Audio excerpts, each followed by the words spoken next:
nations in a much more potentially, let's say, seamless manner with other countries that currently have contracts with and substantial quantities of the Pfizer vaccine.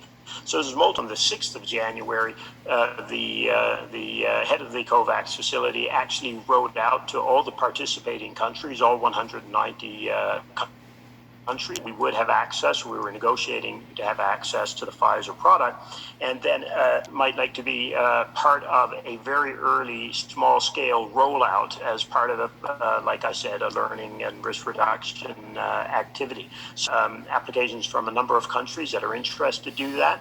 There is a large readiness assessment ongoing to see who has the infrastructure and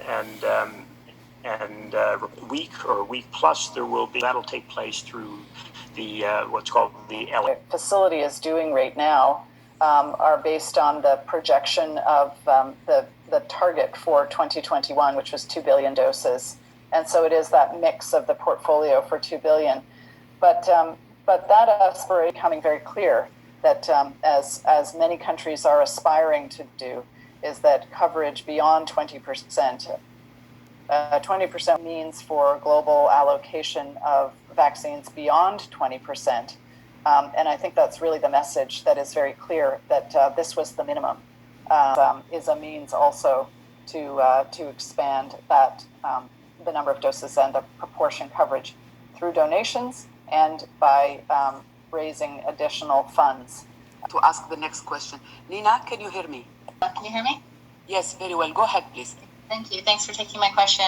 I had a question about the Olympics. The French National Olympic Committee said today that it would be extremely difficult for athletes to participate in the Tokyo Olympics if not vaccinated. So I was wondering if you think athletes should, in any case, be prioritized for vaccines to allow the Olympics to go ahead.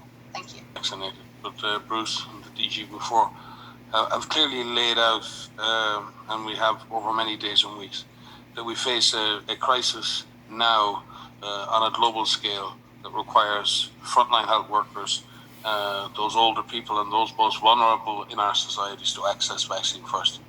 That doesn't in any way negate the desire or the will to have Olympics and to come together and celebrate a wonderful global sporting event where all countries come together to share that. What a wonderful symbol those games are for our shared humanity. However, we have to face the realities of what we face now. There is not enough vaccine right now to even serve those who are most at risk. And it's not about saying it's putting one priority in front of another. We should address all of these issues over time. Right now, we're laser focused on solving our biggest problem, which is vaccinating health workers in all countries and allowing people who are vulnerable to dying from this infection to access vaccine. We will continue to work with the IOC, we will continue to work with the host city, we will continue to work with the Ministry of Health, Labour and Welfare.